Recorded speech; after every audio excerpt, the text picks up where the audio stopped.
Good evening, good evening, good evening. This is Attorney Augustus Corbett, aka the Minister of Justice, and with me I have, Attorney Chloe Corbett, aka the Duchess of Justice. and together we are the Defiant Lawyers. Each and every Saturday, we bring to you a legal analysis of trending politics, policies, personalities, and pop culture to empower you with the information you need to defy an unjust legal system. If you are not a subscriber, please go ahead and subscribe, like. It's real important that you like the videos and comment. We would appreciate your engagement, your comments, even if you disagree with us. But at any event, thank you for tuning in on this very fine Saturday afternoon where we are. Could be some other time for you, but regardless, we appreciate you tuning in. And we have an exciting topic for you today. It is entitled Unveiling the Truth on the Anti Woke Movement, a Bold Perspective. So, we're going to talk about the GOP's anti woke movement. And what we got to say is going to be bodacious. I promise you that. All right. So, hang out with us for, about an hour today, maybe a little less, maybe just a little bit more, but it's going to be informative. You're going to be the better for it. Again, hang out with me. We'll be right back.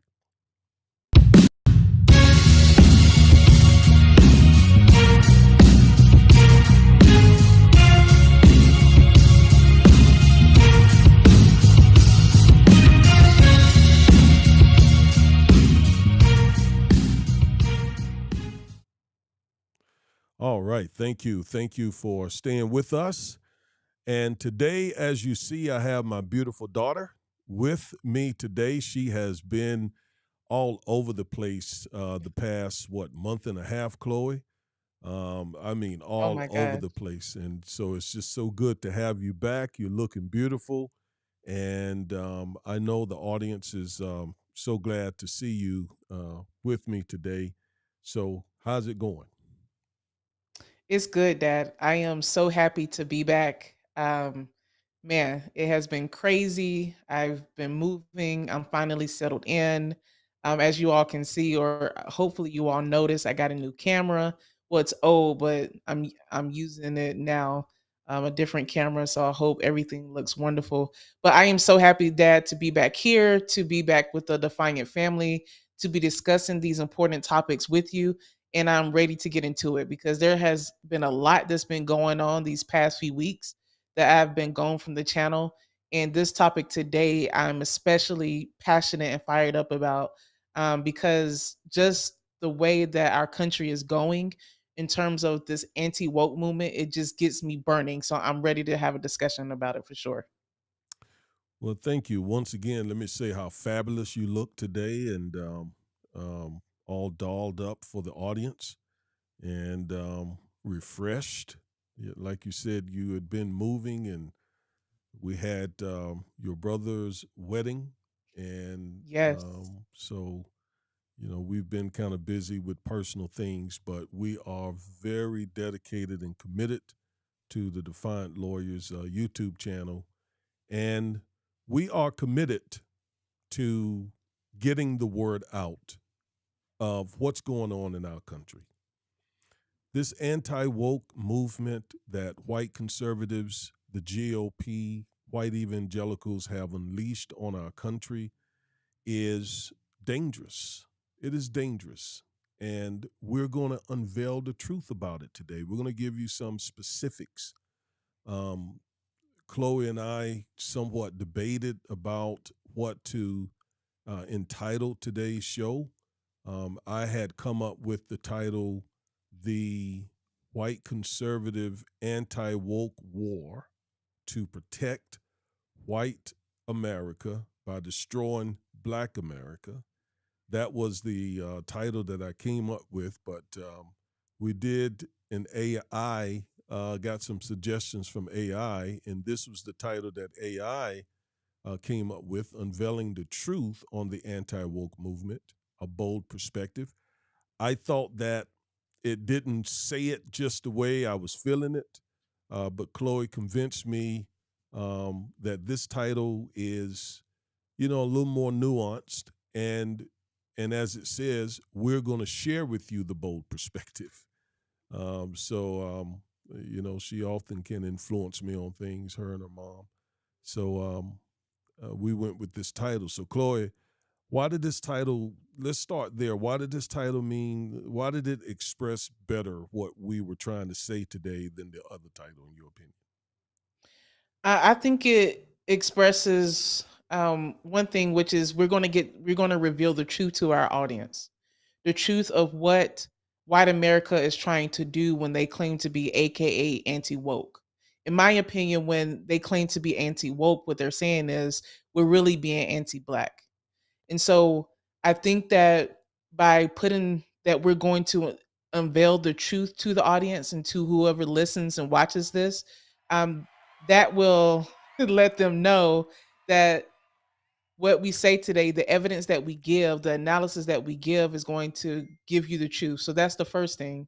And then it is a bold perspective. There's not a lot of people out here saying exactly what we're saying in terms of just how detrimental this anti-black, anti-woke perspective is on Black America.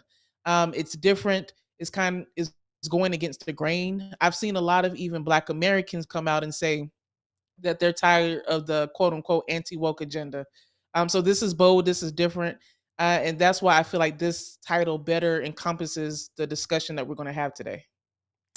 So um, I'm gonna share why I came up with the title that I did, and this is just a good jumping off topic.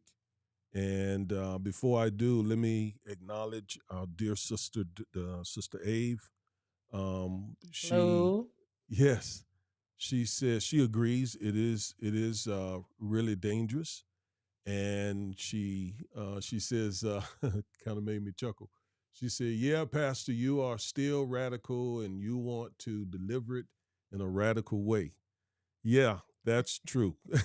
That's true. But the nuanced way is better at times, and so Chloe talked me into it. But I felt the title that I came up with really just put it out there. It is a white conservative anti woke war that is intended to protect white America. And how do they do that in their way of thinking? They do that by destroying black America, right? So all the and you said it, Chloe, all the initiatives that we have talked about and will briefly talk about today are just as you said, anti-black. They're anti-black, every single one of them, because in their minds, we are their replacement, if you will. Um, we're the ones who could take over the country. And some of them even think that if Black America ever achieved full equality, what we would do is actually um, retaliate against them. We would seek vengeance against them for all the horrible things they know they have done to us. I think that may be true. I had a white Facebook friend to say that, that and I mean, he literally said in a comment that um, if black folks ever achieve full equality, he said we would seek revenge against them. And this is a Christian white brother. He's a Christian white brother, and he's married to a black woman, by the way. And I was shocked when he said it. But that's some of the fear that we deal with, and some of the reason why many in the white community will will will work to destroy the black community and to, at a minimum, make sure we never, in their minds, achieve full equality. So, um, they're trying to protect white America and destroying black America. The same kind of go hand in hand in some of their minds. Yeah, they've been doing it since we came over to this country. The fact that we were brought over and treated as property by the law, by the legal system in this country, by the statutes, both federal and state. until the Civil War and then Reconstruction and the Civil Rights movement that occurred after. You know, this is just another etch on the notch to try to continue to, as I believe they see it, put us in our place, and keep their seat of power. So, you know, now you can't just be bold, or not bold, but you can't be so audacious to come out and just say outrageously racist things. So what do? You couch it in, okay, let's be anti woke. Let's, you know, talk about reverse discrimination, etc. But it's the exact same playbook, just played a different way. That is a beautiful segue into the very first video that I want to play. This video is a short video of some words spoken by a man. Chloe, I don't think you were born when this particular man was the campaign manager for George Bush, the older George Bush. And he talked about or revealed the GOP strategy in this video. And he was Mm. one of the real high ups in the geopolitical GOP political world. So let me play this video, and it confirms exactly what you just said, that there's not going to be that audacious N word, any of that. They use code words.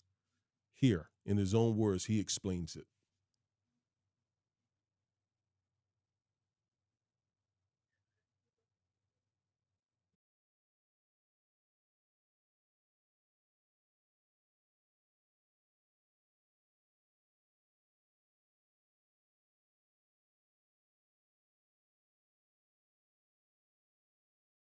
Here's how I would approach that issue as a statistician or a political scientist, or no, as a psychologist, which I'm not, is how abstract you handle the race thing. In other words, you start out, and now y'all aren't quoting me on this. You start out in 1954 by saying nigger, nigger, nigger. By 1968, you can't say nigger. That hurts your backfire. So you say stuff like forced busing, states' rights, and all that stuff. And you're getting so abstract now. You're talking about cutting taxes, and all of these things you're talking about are totally economic things. And the byproduct of them is blacks get hurt worse than whites. And subconsciously, maybe that is part of it. I'm not saying that, but I'm saying that if it is getting that abstract and that coded, that we're doing away with the racial problem one way or the other. You follow me?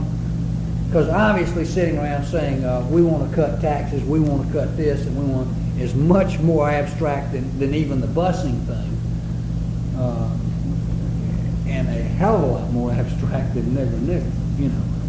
So any way you look at it, race is coming on the back burner. Could you hear that Mm. well? There is the Yes, I strategy. could. Yes, there is the strategy right there by a chief strategist.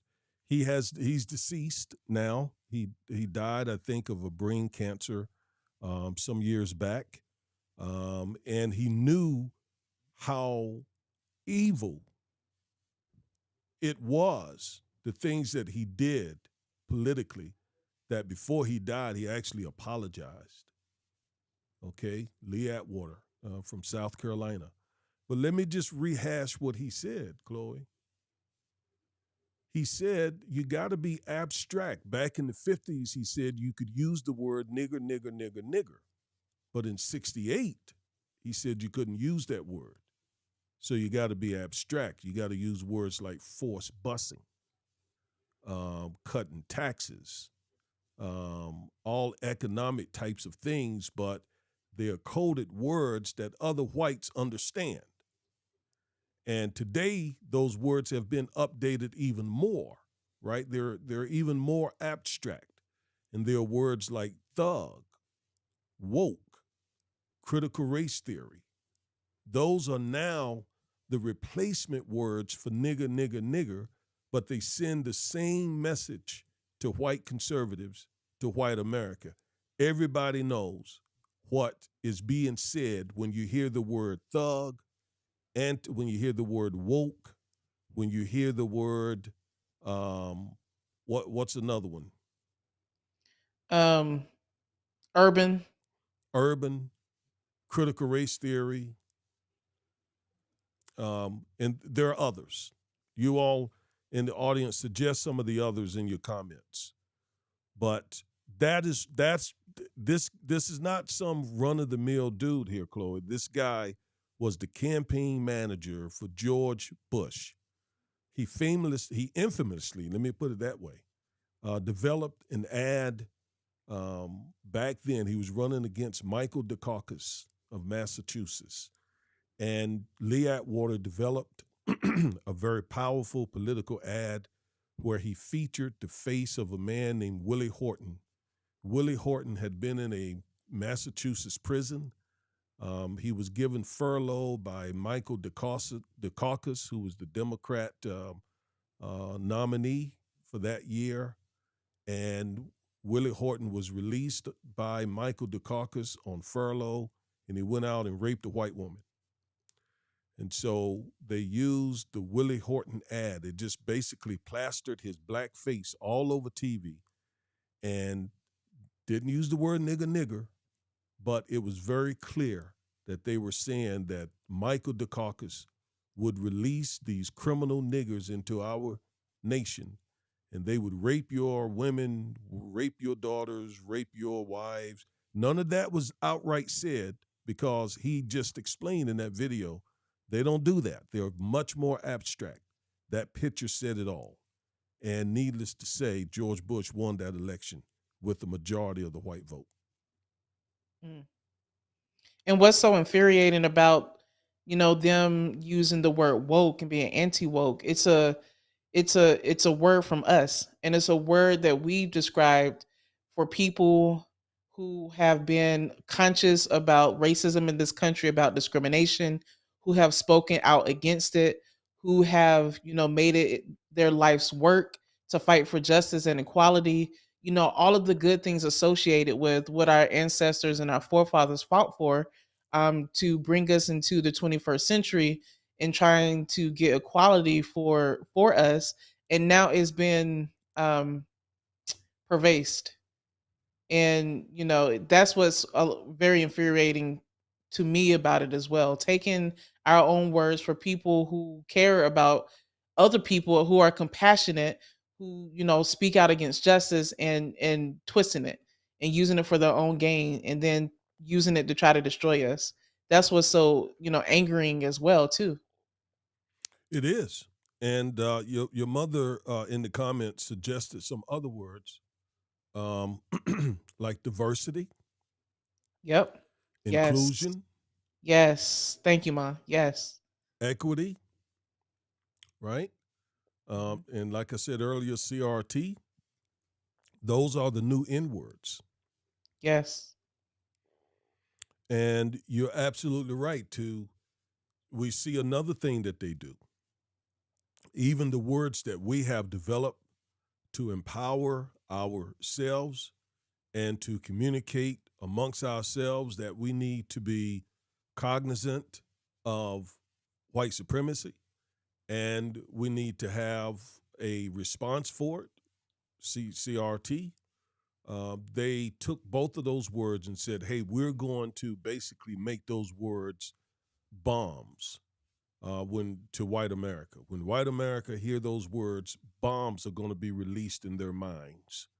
Mm. um, they're going to know that when you hear CRT, they don't really need to know what it means. And it doesn't have to be true what we say about CRT or about woke or thug. No, it doesn't have to be true. All that needs to happen a bomb needs to go off in their minds that here comes these black people who are trying to take over this country and who are trying to make this country less than the white Christian country that we've always known it to be. So that's another strategy of theirs to co-opt words and to make those words caustic and like bombs in the minds of of white folks to create fear and anger and so forth. Yeah, thank you, Mom, for bringing up those code words, especially diversity, equity, inclusion. Because here in Texas, the Texas legislature just passed a bill that would ban colleges and higher level educators from promoting diversity, equity, and inclusion programs. And Texas is the second state in this country to do that after Florida. Their legislature just passed a law banning DEI, just a couple months ago. So there has been a large conservative sweep across this country to ban those types of programs. And what are they trying to do? They're trying to again destroy Black America, stop us from stop promoting diversity, stop us from attending college campuses. If it were not for a HBCU law school, Thurgood Marshall School of Law, I may not be sitting here and being an attorney today. And other diversity programs at the universities that I have attended as well, which their purpose is to expand their student base, get more Black and brown students to attend college, be more inclusive, all of that. So there's this conservative sweep again in this quote unquote anti woke movement to destroy us, and it's just sad. We're seeing it in real time as well. Well, Chloe, two things come to mind. Let me get one off real fast. I'm of age. If you don't say it real fast, you may forget it. So the thing that frustrates me, you said it angers you to see how white America co-op our words like that and then use them against us. What frustrates me even more is to see the lackadaisical attitude of African Americans. Yeah. That really, really frustrates and saddens me. And it's the reason why we continually do these shows on these topics. We realize, right, that as lawyers, we may uh, we may would have grown quicker by now had we focused on the kinds of topics that are more popular, you know, um, just really focusing on like, personal injury law or criminal law or family law, the kind of stuff that we do in addition to the civil rights stuff that we do. But we just see this as such a um, existential threat to the African American community, who again seems to be completely, totally oblivious. So long as they can drive a good car, live in a decent house or apartment, got a job, who cares about all that stuff? And the cynicism around voting is wow. So that's a whole nother topic. That's what really frustrates me, right? The second thing I want to say before it slips my mind is I gotta disagree with you. I gotta disagree with something you just said. You said had it not been for an HBCU, Thurgood Marshall, you may not have become an attorney. Well, the truth of the matter is you scored very high on your LSAT and could have been accepted in top tier law schools around the country. I just wanted to put that on the record, okay?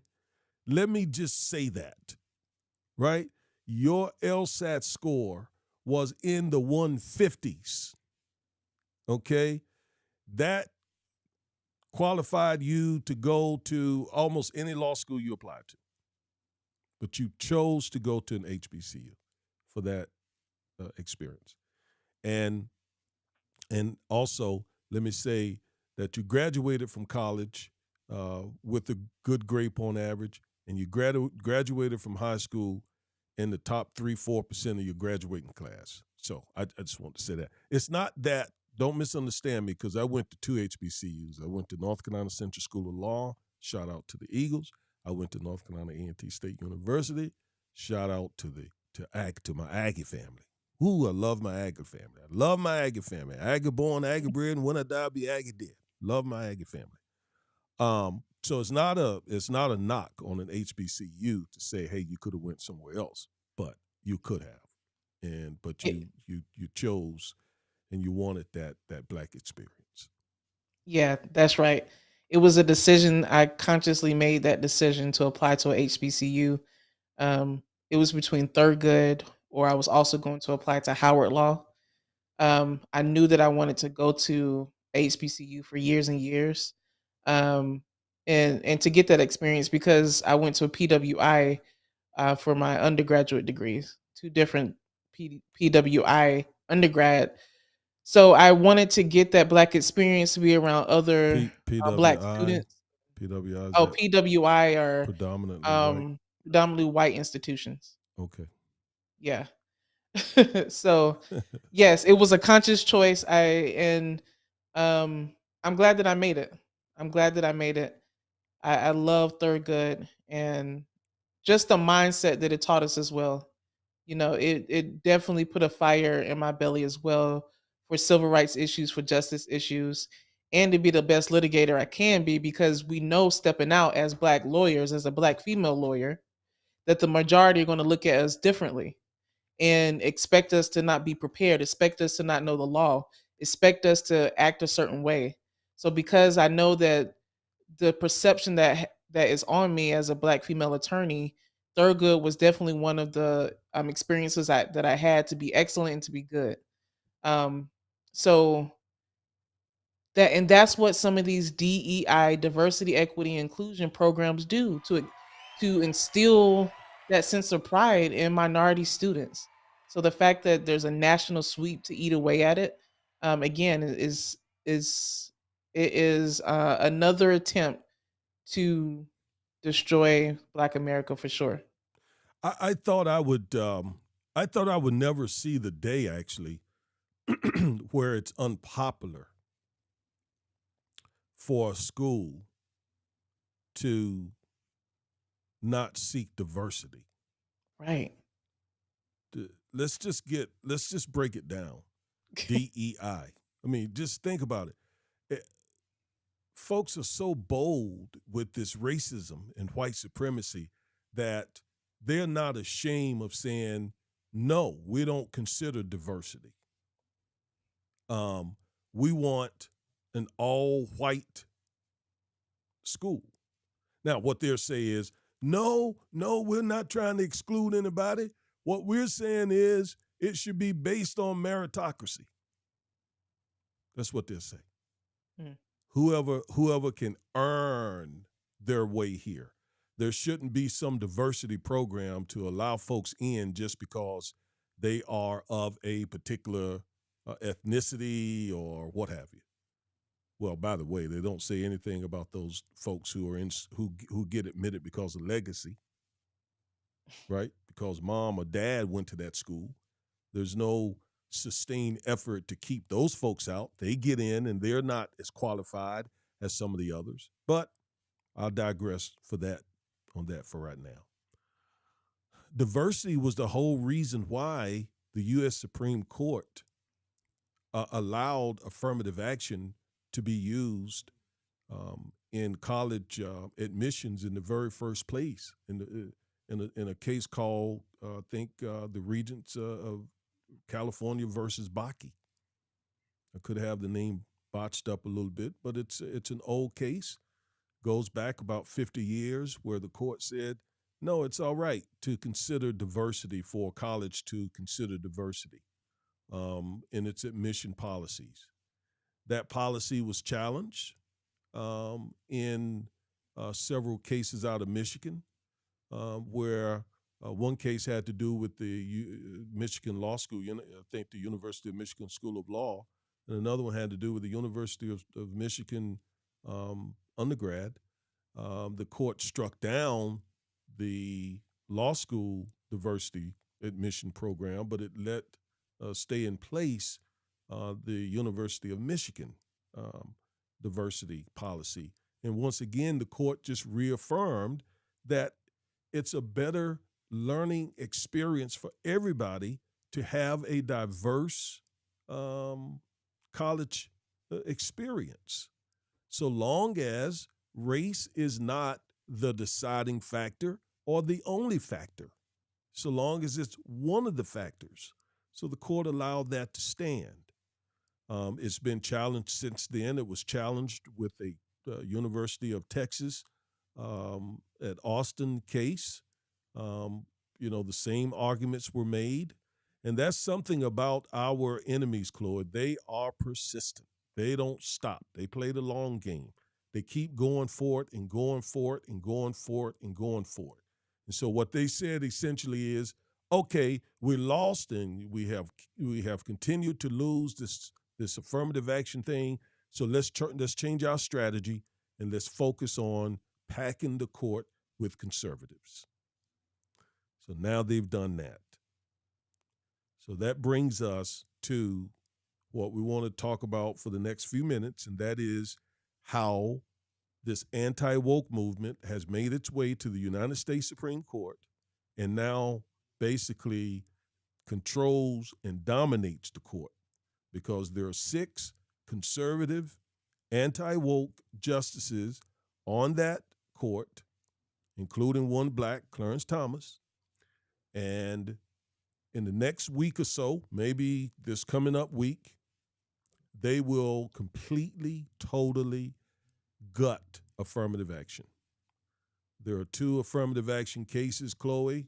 We'll let you talk about those. One coming out of the UNC Chapel Hill, our home state. And I know you want to say go Tar Heels, but Always. I'm a Duke sort of guy. And then one coming out of Harvard. Basically the same arguments and so forth, same plaintiffs. So tell us a little bit about those 2 cases, Chloe. Again, that will definitely terminate all affirmative action programs in college campuses. We should get those cases in as soon as maybe Monday or certainly by the end of this month. Yeah. So those 2 cases are the plaintiff or the appellants are students for fair admissions. One is versus the University of North Carolina. One is versus the president and fellows of Harvard College. And what they are is an organization started by a conservative man, Edward Blum, I believe is his name. And he has been against affirmative action for a number of years. And so he strategically has gone after Asian American applicants to these colleges and higher education institutions. And their argument is that affirmative action is discriminatory towards Asian Americans because of the quotas that that the University of North Carolina and that Harvard College um, has put to diversify its body. Now we know that the Supreme Court, what you were referring to earlier, that in previous cases they abolished racial quotas, so universities cannot have racial quotas with their student bodies. But they did say, like you said, that race can be a factor for qualified applicants, as long as one of many factors that universities can consider. So a lot of what these cases have done too is pit Asian Americans and the Black community against each other as well. And one of my arguments in terms of that is because of the work of African Americans in the civil rights movement and before, Asian Americans either would not be able to come over here and immigrate, or those who are already here take advantage of the opportunities that Black Americans have given their lives for and have fought for decades, with the passing of the Civil Rights Act and other acts as well. So it's so clever for this white man to come in and pit 2 minority groups against each other. And just like you said, this supermajority conservative court is likely going to overturn 40 plus years of legal precedent, which says that race can be considered. Because and the reason why the courts have made that determination is because they said that it's good for people to go to the diverse campuses. It's good for states to put a premium on having diverse campuses. But now if they change that, it's using a completely different legal standard. So what does that look like? What does that look like if the court overturns all of this precedent? I don't know that. I mean, we know that likely these higher level education and university is going to have even less African American students. Not because necessarily that we do not have the academic standards or the grades, but just because one, we are a minority, we don't make up a large part of the applications to these higher level institutions, and then Harvard, UNC, they use a lot of legacy applicants as well. I think that that's another huge factor that needs to come into play with this. So yeah, I mean, it will change decades and decades of legal precedent if the Supreme Court does what we think it's going to do with these cases. Yeah, yeah. So what is it going to look like? What's going to be the result of the court gutting affirmative action completely? Because I'm 99.9% sure that's what's going to happen. There's no way affirmative action will survive. Will survive John Roberts, Clarence Thomas, Sam Alito, uh, Amy Comey Barrett, Brett Kavanaugh, Neil Gorsuch. These people have been working against affirmative action and have been anti-black for decades, including Clarence Thomas. It will not survive this time. What will it look like? I don't know. I guess schools are going to have to find, if they're still committed to diversity, they're going to have to find ways to get African Americans admitted, as you said, and I love what you said, qualified African Americans. And that was the reason why I mentioned your performance in academically throughout your schooling, because we're not talking about African American students who did not do well in college, in high school. We're not talking about that. We're talking about still the fact that, as you said, there are still so many. We're still a minority, and there are so many whites and a lot of Asians who could take up every seat, and Black Americans, Latino Americans. I guess I'll include them. I include them. I say I guess I will include them because um, sometimes some of them don't stand with us in this fight. And as you said, a lot of Asians don't either, yet they all benefit from the fight that we have waged.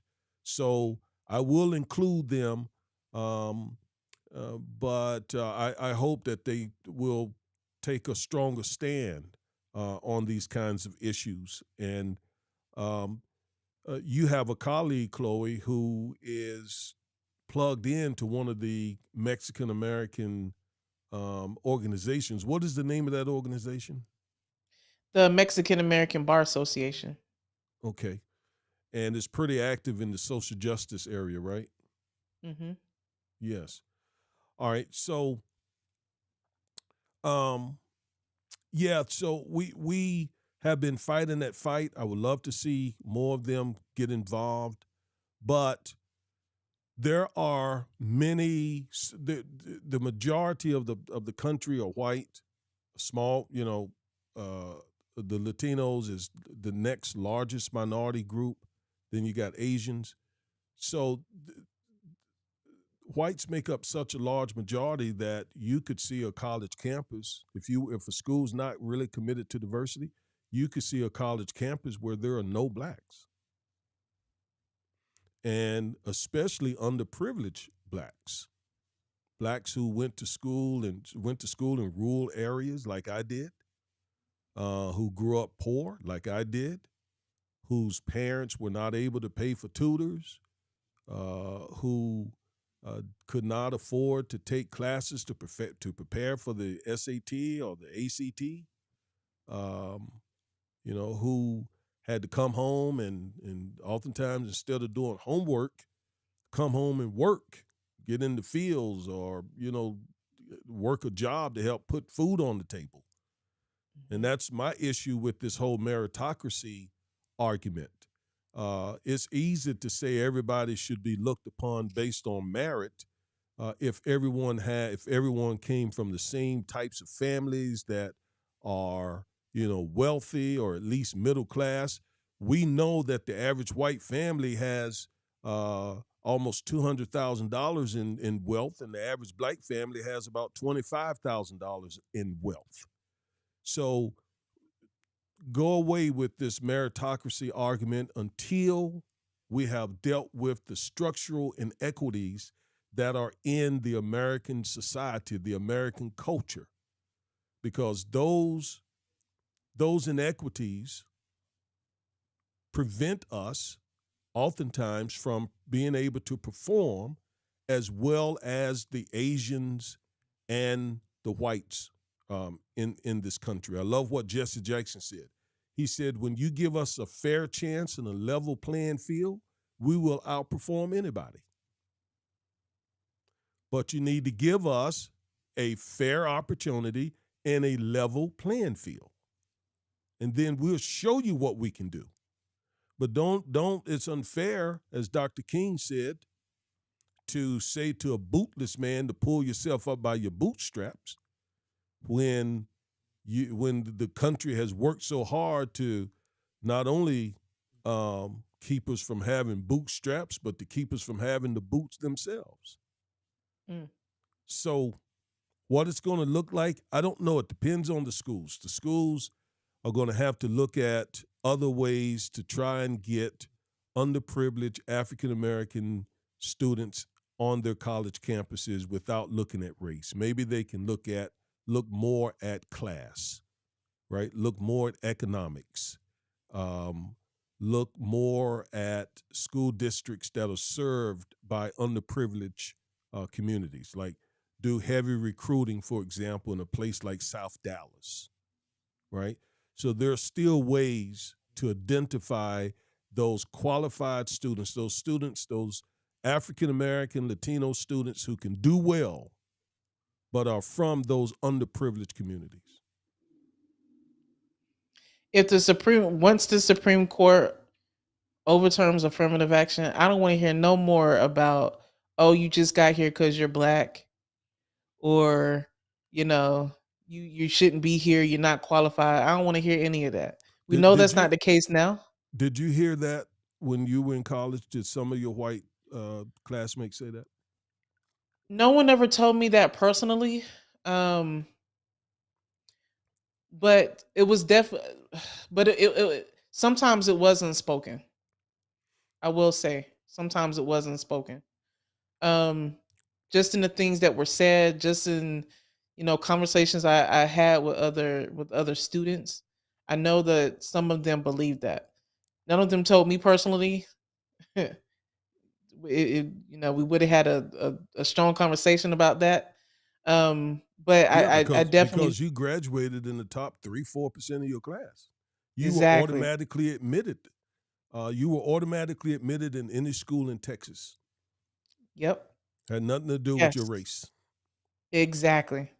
And I want to just reemphasize too that the fact that it's striking that it's Asian American plaintiffs who are suing to overturn affirmative action, and they're saying that Harvard and the UNC have violated the Civil Rights Act, which would not have been passed if it were not for Black people. It would not be in place, banning racial discrimination by the government if it were not for us. So it is just so striking that this conservative white man has pitted us against each other, and there's already been rifts between the Asian community and the Black community. There are a lot in the Black community.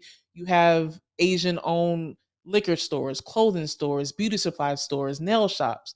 So there's always been that rift, of our money and dollars not going into our own hand for the most part, but going to Asians and Asian Americans. So it's just coming up again in the court system. And what I was also saying earlier too, what Harvard and what these universities are arguing, and the reason why they're being sold, even though at least Harvard is a private university, is because they receive federal money.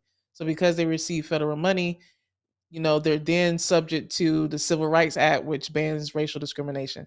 But what Harvard is arguing is that, look, there is a compelling governmental interest. We know this phrase, that there's a compelling governmental interest, for there to be diverse campuses, for students to be exposed to different types of people from all types of backgrounds. That is an important interest, for the states and for the students that attend. And so I guess, the Supreme Court is going to be saying, well, actually, diversity and being exposed to different types of people, that's not a compelling governmental interest anymore. That's Well, essentially what the Supreme Court will be saying. yes.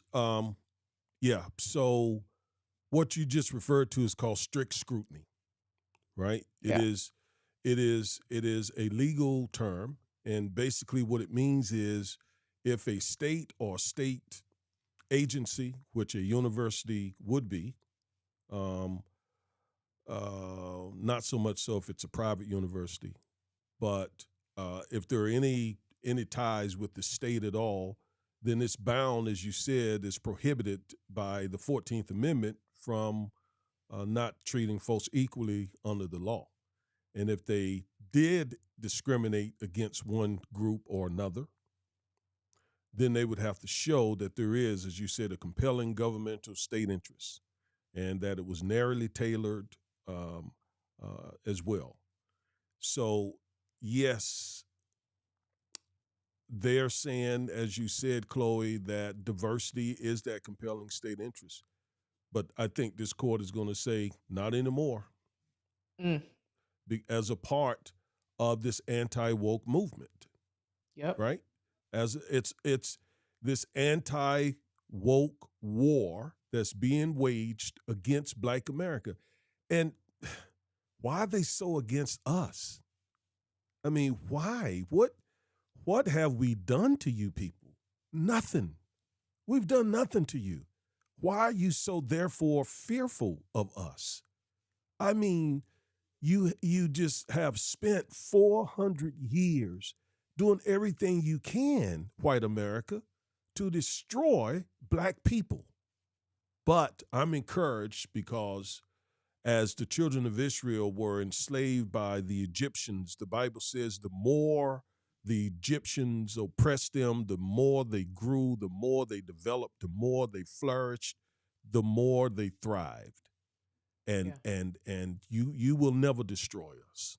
You will Mm-mm. never destroy us. No matter how much hate you bring our way, God will enable us to overcome it. I don't want to start preaching, but I was just yesterday listening to this white lady, this Black woman, this single mother Black woman, and she started singing her gospel song. Her son tricked her to sing it so he could put it on Facebook. And she started singing her gospel song, and it just hit me because, man, God has brought us through a lot. The Lord, the Black church, going to church, praising, worshiping, and encouraging one another, strengthening one another in the local Black church, has brought us a long ways and will prevent white America from destroying us, no matter what they do. Now, Chloe, I want to move on. There are a couple other cases that are coming out that will affect African Americans. One is this case, Glacier Northwest Inc. versus the International Brotherhood of Teamsters, local union number 174. Let me give a quick synopsis of this case. This case has to do with unions, And essentially what happened in this case is a union of truck drivers for a cement company decided to go on a strike. And When they went on the strike, they were literally out driving their cement trucks. And if anyone has ever seen a cement truck, you know the back of the truck is constantly spinning because there's cement in that truck. If it has cement in it, it's spinning because you got to keep the cement moving. Otherwise, it will solidify and become hardened cement, which will damage and destroy the trucks. So when these truckers had their trucks out and got word from their union bosses that they were going to go on a strike, they came back with their trucks full of cement, parked them at their employer's place, and most of them walked away. And the company, this Glacier Northwest Inc., doing business as Cal Portland, um, which is a combination of California and Portland. But in any event, the company had to take some serious emergency measures to get the cement out of their trucks so that so that the cement wouldn't destroy or damage the trucks. So they were able to get the cement out of the trucks. So they were able to avoid damage from the trucks, but they lost all that cement. So they sued the union for the cement, okay, and basically argued that when the truck drivers went on strike, it caused them damage. It caused them the loss of the cement, the cost of the cement. So your strike hurt us, okay? Now, when you think about that, Chloe, all strikes hurt the employer. Mm-hmm. That's what it's intended to do. It's intended to get the employer to come to the negotiating table, right? So if you want to stop this pain that you're feeling, give us a better wage or give us some medical insurance or whatever the strike is over. So it's intended to cause some pain. Despite that, eight out of 9 of the justices, including 2 of the so-called liberals, voted with Northwest and ruled that the union was wrong for for that company losing the cost of the cement. The court essentially said they should have taken more remedial measures to try to save the cement before they went on strike. Once again, that will have a chilling effect on unions because now if you go on a strike and you cause your employer some damage, they could sue you. And the thing too is typically the National Relations Labor Board handles any disputes like that. But this court, this sixth conservative court, jumped in and didn't give the board the opportunity to settle this dispute. They jumped in so that they basically could do damage to unions. We know a lot of African Americans work service jobs, other types of jobs that involve unions. And so this court opinion will have a chilling effect on unions and will have an impact on African American workers disproportionately. So that case came out Friday. And I wanted to share with the audience why this case is a very important case. And then the last case is a voting case out of Alabama that, Before we move on, Dad, okay, with the labor case, I just want to also highlight too, labor law is such an important area of law for Black people.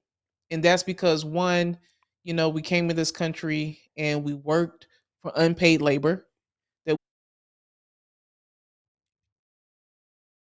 which again there were no rights to protect us with sharecropping, or if we were in cities, in industrial areas, there was no protections for that. So unions have played a large part in helping to protect employees and Black workers as well. So the fact that now employers can now sue striking employees for injuries that they suffer, that can have a disproportionate impact on African Americans. And Dad, there is a black female attorney I know. She's an employment lawyer. I would like to bring her on because she could talk about this in a lot more detail, I feel like. So I'm going to reach out to her That'd be great. so we can have her on. Yes. She's very passionate about labor issues, employment issues as it relates to the black community. So stay tuned for that. I'm going to ask her to come on. Oh, that'd be great. That'd be awesome. Yes, thank you, and thank you for bringing in that historical perspective for African Americans. So yes, obviously, labor, employment, work, all of that is very important for our community, given our 2.5 centuries of slavery and so forth. So yes, I look forward to her coming on. Yeah. Okay, voting. Voting. Before we go to voting, let me shout out or mention comments from our audience. Um, Again, our dear sister Ave says that's what they do, divide minority groups. The old, um, the old throw a rock and hide your hand strategy. Absolutely right. Totally right. Yep. They've always divided and tried to conquer, um, minority people just like that, and um, and that Asian African American and Asian Latino division is very important because, man, if we join forces, but see, the thing is, no one want to join forces with blacks because we're at the bottom of the barrel. So who want to join forces with the blacks? And Or when they did that, I just wanted to say when they did, we saw mhm. what happened, especially with Fred Hampton. Remember, he started that coalition with Hispanic workers, like, and I think it was Asians as well. And we saw what the FBI did to him. So Yeah, yeah, yeah. Yeah, they don't want to join with us. And then the government has also made it possible for Asians and Latinos to be white. They can designate themselves as white. Oftentimes, Latinos and I think even Asians and Arabs are white in the census report. We can never be white. We cannot be white. So they have been able to increase their ranks by offering, whiteness to, the Italians, the Irish, the Arabs, the Latinos, everybody except us, because there are benefits with being white. We can't be white. We are what the Supreme Court called an insular group, right? We are an insular group. All right. So moving along, voting, Chloe. This case, we talked about this case actually already because this was the first case that Justice Ketanji Brown Jackson sat on and had a powerful, powerful, powerful impact on that case. And we played her questioning and going back and forth with the Alabama attorney on that case. So we refer folk, if you would, you all go back and listen to that video and you will get a lot of commentary about this case. Very, very important case, Merrill v. Milligan. I'll say this, Chloe, and then you can say whatever you want to say about it. I'll say this. This case is probably one of the most important cases having to do with voting, definitely since, there was one, in 2021, I think it was the Bronovich case. And then there was one back in 2012, I think, the Shelby County versus Holder case. And so what you see here is an activist court, activist conservatives who now will have 3 cases that gave them the opportunity to completely, totally eradicate the Voting Rights Act. So the Shelby County case, they got rid of Section 4, I think it was. In the Bronovich case, they did damage to Section 2 of the Voting Rights Act. And in this case, they will completely, totally eradicate Section 2, pretty much making the Voting Rights Act nothing. Nothing. It will have no teeth. Nothing. That is the anti-woke war that we are dealing with. They are on the court. They are in Congress. They are in the state legislatures. They are in the school board meetings. They're on the city council. They're on the county commissioner's office, doing everything they can to protect white America. They're a nostalgic picture of white America by destroying black America. And that's why voting is so important. That's why who we have, you know, on the Supreme Court, who are nominated and appointed by the president, who we have in the state legislatures, who we have in local city council, municipalities, all of that is so important to fight against and speak out against this anti-woke, anti-black movement that is occurring. They would not be able to do it if they were not in these positions of power, in these elected positions and appointed positions, on the legislatures and all of that. So our votes do matter. We always have to stress that, because there is a thinking in some parts of the black community that, okay, why am I going to vote? It doesn't matter. It doesn't change anything. I don't like the president. I don't like Biden or Trump or none of them. You don't gotta like any of them. But if you care about, where you work and your rights as an employee, if you care about, your children going to a diverse campus, and having the opportunity to have higher education, if you care about the meats and potato issues that we're talking about, then you should care who is in office and who is elected and who these judges are and who the district attorneys are, because they directly affect us. It's not just these ideas that we're talking about, just, ooh, politics. No, these have a direct impact on the black community. And the way that we can stop it is being proactive, just how white conservatives have been proactive for decades in doing this strategy that we talked about at the top of the hour. We need to be proactive as well, and we need to be out voting, even as they continue to, gerrymander and redistrict, various districts. We know that is happening, and that can have an impact on what happens as well. But if we vote those people out, despite their efforts to keep us down, we can stop this attack on our communities as well. Well stated. Absolutely, absolutely well stated. And I mean, there's nothing else to say to that.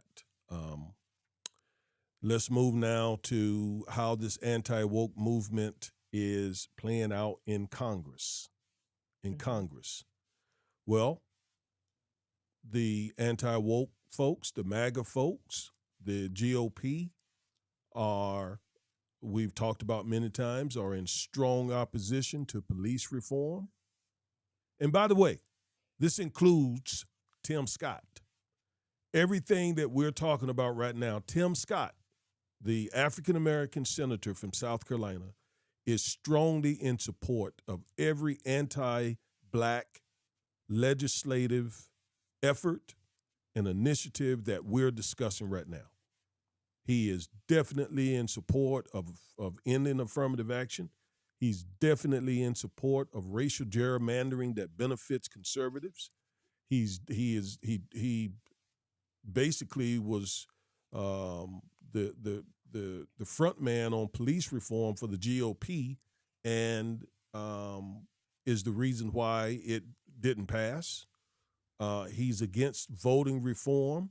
The GOP have blocked, we just talked about the Voting Rights Act. Well, one way that it can be restored is through Congress. Congress can restore it. Congress can add to it, can amend it, can replace it with something better or something. I don't know. But Tim Scott opposed that and the GOP. They are hardcore against reparations.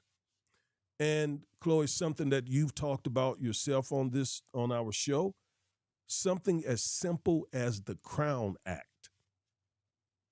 Something as simple as the Crown Act. This anti-woke MAGA mob has even opposed that. So, Yeah. floor is Yeah. yours, Chloe. Yeah. I mean, we've as black women, we've always had to fight for our um humanity and um appreciation of our natural beauty. And I say that, and I know you all see me. I got my wig on. Got I got it on. She out here. I put it up here. I wanted something different. But at the same time, I truly believe that what you one you if you're you beautiful in your wig, sweetheart. Just thank say you. that. You're Thank you so beautiful in your much. wig. You're beautiful in your wig. But Beautiful if in your you all wig. have seen this channel, you see me in my with my natural hair. I am a big natural You've hair been natural advocate. about all your life, right? Yes, all my life, except for the 1 year in college where I got a perm and I colored my hair at the same time, and it truly messed my hair up. Never again. But except for that 1 year, I have been completely natural. And I'm proud of it. I'm proud that our hair doesn't just fall straight. It defies gravity. I'm proud that we can be so versatile with our hair. I'm proud that I could throw a wig on, I could take it off, my hair still look good. I'm proud of all of that. And so the fact that simply getting this act passed, which would prevent discrimination on the basis of African American hair, whether you wear your hair in locks, natural, afros, braids, all of that, it just goes to show that there truly is a attempt just to continue to deny our humanity and try to keep us powerless. So I encourage you all to go look into the Crown Act. California passed it. I want to say maybe last year, and so there was an attempt to get it passed on the federal level in U.S. Congress through the House I, of Representatives and the Senate. I even want to say Texas passed it. Did we pass it? Let me make sure. I think Okay. so. If we passed it now, Yes. On May oh, okay. 27th, just 4 days, 5 or 6 days ago. Wow, I had not heard that. Yeah, Greg Abbott signed into law the Crown Act. House Okay. Bill number 567. Yep. Well, Governor Abbott, I gotta give you your kudos this one time. Give you I that really do. this one I time. that this one time. Reluctantly, Greg Abbott, reluctantly give you that.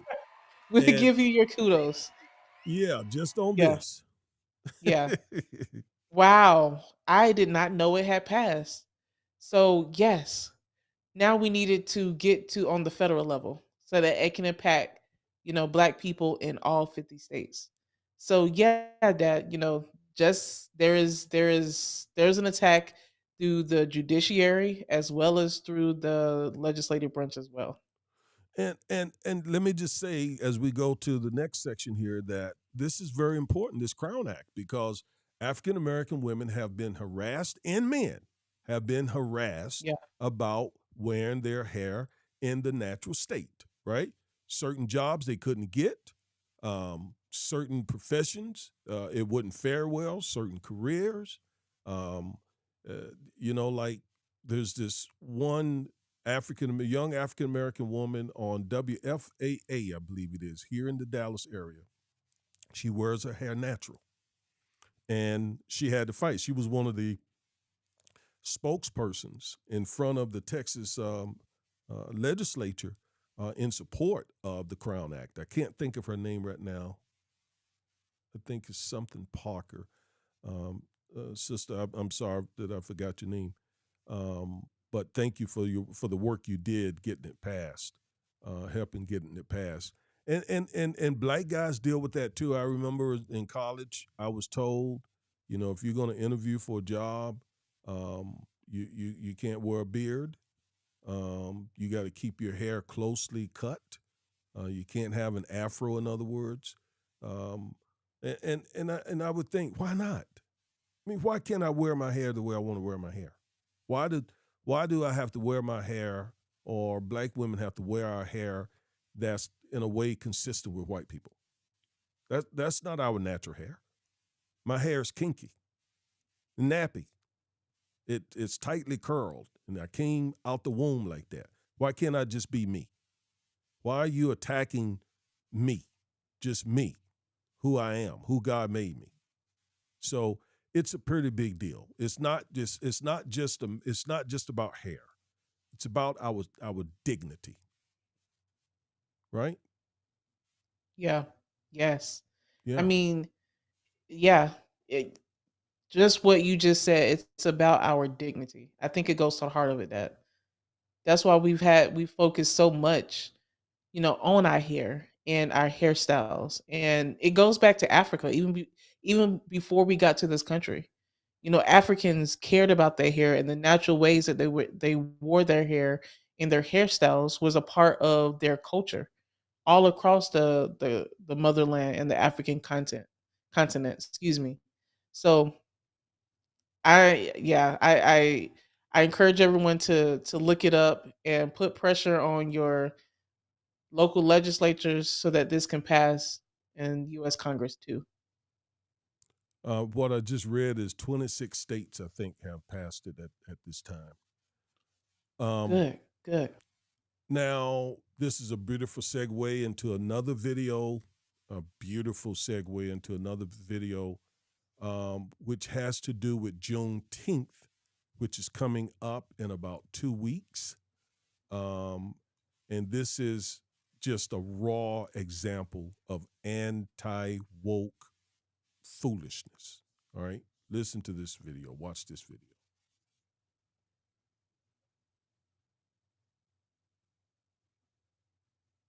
I just think Juneteenth is a woke holiday and we shouldn't give these people an inch. This is the same sort of thing. I mean, no one in Sullivan County is in favor of this, almost nobody. The only people this is going to please is the same people that were in Nashville, in our capital, causing an insurrection and assaulting state troopers. So I'm voting no on this. Thank you, Mr. Chair. Madam Clerk, take the vote. 17 yes, 4 no, 3 absent. Have received necessary majority. Item number 4 is adopted.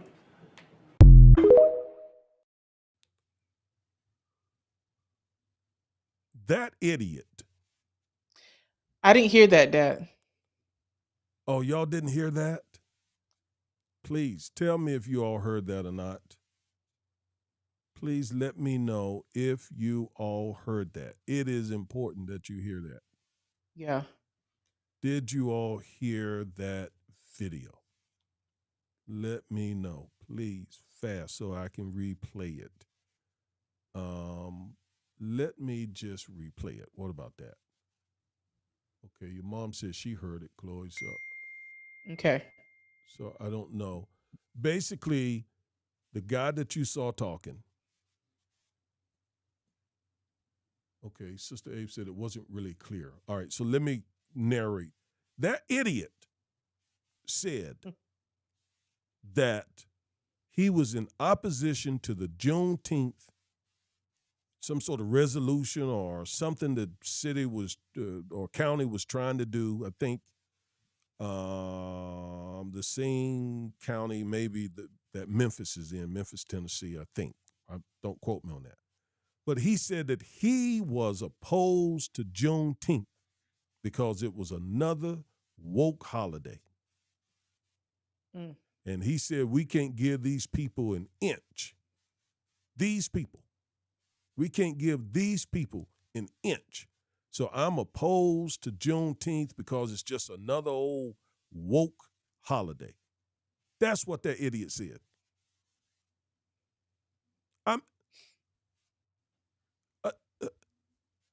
Juneteenth was the day that Texans learned that slavery had ended several years earlier. And you're so hard in your heart, and I bet you he's a good Christian. I bet you he's a deacon or something else in this church with that mean heart.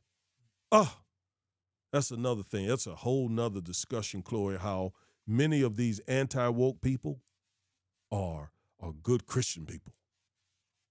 Mm. Go to church every Sunday with all that in their hearts, you know? But that's what he said. That's literally what the man said. Juneteenth is a woke holiday. The day that black Texans learn that the stuff his forefather did was over, enslaving them, recognizing that day is woke to him. How twisted are these people? So basically, what he's saying is, so you're for slavery. You're for people remaining enslaved. You're for the subjugation of other human beings. That's what you're saying. So that statement, he just made himself look like an idiot or an ignorant, an idiot at worst, an ignorant at best, maybe. Um, There was one of his colleagues there, a woman. I don't know if you saw her. You saw how she was laughing throughout what he was saying. So it makes him look like an idiot to regular people, but to his constituents and colleagues, he probably got a cheer and a standing ovation at home.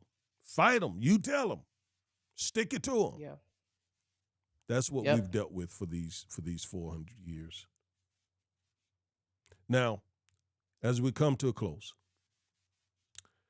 the GOP anti-woke war is also being waged in many states. Many states. It was waged in the White House during the Trump administration and during many other administrations, the Nixon administration, the Reagan administration, somewhat in both Bush administrations, in others. Okay. But it's also being waged on the state level.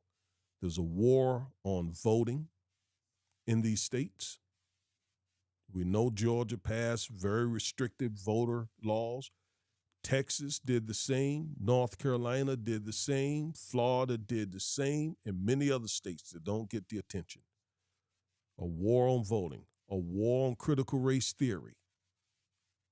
Most people do not understand what critical race theory is, but they're against it. They're against it. How many videos have we seen, Chloe, where somebody put a mic in front of one of a Trump supporter and say, hey, what do you think about critical race theory? I hate it. It's terrible. What is it? Um, um, um, well, I just hate it. And of course, there's this war that we've talked about already. This war on diversity, equity, and inclusion. Just what is wrong with diversity? What is wrong with equity? What is wrong with inclusion? That's what I have to say. Floor's yours. Yeah. Um, there's not. I, so again, I think Lee Atwater, the clip that you played at the beginning, that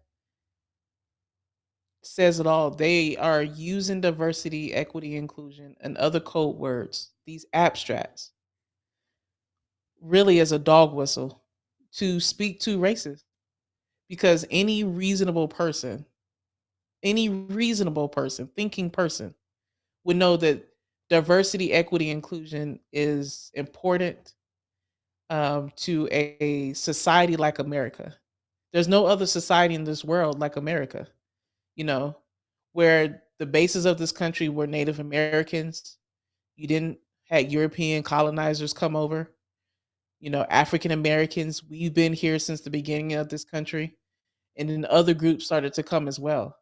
So we are the definition of a diverse country. Um, but they don't want the focus to be on that. And so it's just a dog whistle to speak to races, to try to keep their power, to try to keep white supremacy, to try to keep, what happened when Europeans came over to this country and established the government, the racist government that they established based on a racist set of laws in this country. And they're speaking in abstracts. That's all I can say, because again, diversity, equity, inclusion, that's the basis of this country. That's what everyone should strive for. Well, Chloe, we've come to the tail end of our show for today. We've covered everything that we had here to talk about, which again is just simply unveiling the truth on the anti woke movement. This war that the GOP, white conservatives, white evangelicals, some black conservatives are waging to protect white America by destroying black America. That's the bold perspective that we bring you. You all out there, Sister Ave and others, please help us get the word out. It may not make you Please. popular, right? Because, Dr. King said, I can't, I'm going to pull that quote up, see if I can find it here. Let You was me gonna see. try that, huh? I'm going to try. I'm going to try. Go ahead and take it, Chloe. Give your last few words. Let me find this quote. So yeah, guys, it feels really good to be back. We are going to continue to bring these topics to you all. If there is a topic that you want us to talk about, or if there is a legal question that you have, feel free to write us a comment to us. In terms of the legal questions, obviously we are not you all's attorneys. We would just be given general legal information. But we do want to address, the audience, the defiant audience, what you all are interested in terms of justice related to Black issues or even legal issues. So feel free to write us a comment, send us a DM, and share these videos, guys. We want this information to get out. We want people to be inspired with the knowledge that we give them, so that they can go out in their own communities and inspire others as well. So that's really the purpose and the mission of our channel, and why we continue to do this each and Yes, and every week. I'm sorry, Chloe. I thought you were finished. I am. Okay, you get it all out. It's been I got about it 4 or out. 5 weeks. Did you get everything out you've been holding in? Yes, yes. All right, and I found a quote. Look, you all listen. In my life, people have turned around my life and just made a profound impact. Let me name those people. First and foremost, Jesus Christ, the Lord Jesus Christ. You know what? The list is really too long, but he's number one. Number two is my wife, Tony Williams Corbett. Oh my God. Number three, and I can't say 3 or 4, are my 2 children, Chloe and Caleb. Both of them are 3. But then outside of the family, and there are others, many others, but then outside of the family, ideologically, let me put it that way, it is Dr. Martin Luther King Jr. And I loved all that he did, all that he said. But Chloe, I have begun to develop an even deeper appreciation of Dr. King's final couple years. He was radical. He was radical. White conservatives love to quote that. I don't want my 4 children to be judged by the color of their skin, but by the content of their character, and then twist that to say that King was wanting a colorblind society. He wasn't wanting a colorblind society. He was wanting a society that would see him and see his ethnicity and see his skin color and not use it against him, not weaponize it. That's what he was saying. But that last couple of years of his life, especially the last year, King was very radical. I just love the dude. Here's a quote from him, and I think it's a great way to end this, as I again remind you all to please get the word out, warn African-American people that we are in a war. Bullets are going all around our heads. Ding, ding, ding, ding, ding. And many of us don't even realize it. Like, what was that? A fly? A net? No, that was a bullet coming from the GOP, figuratively. Dr. King said, so help us get the word out. And if you think, you may be ostracized for getting the word out, remember what King said here. Quote, courage is an inner resolution to go forward despite obstacles. Cowardice is submissive surrender to circumstances. Courage breeds creativity.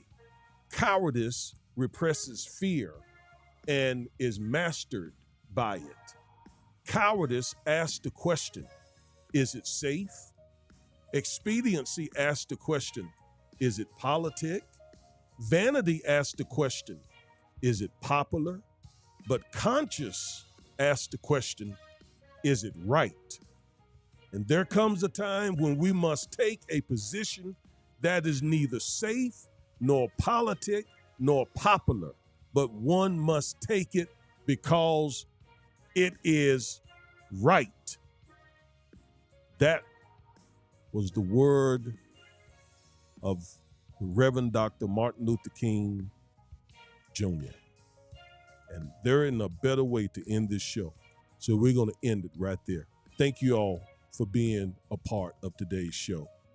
Subscribe, like, comment, help us get the word out. We love every single one of you. Bye-bye. Peace.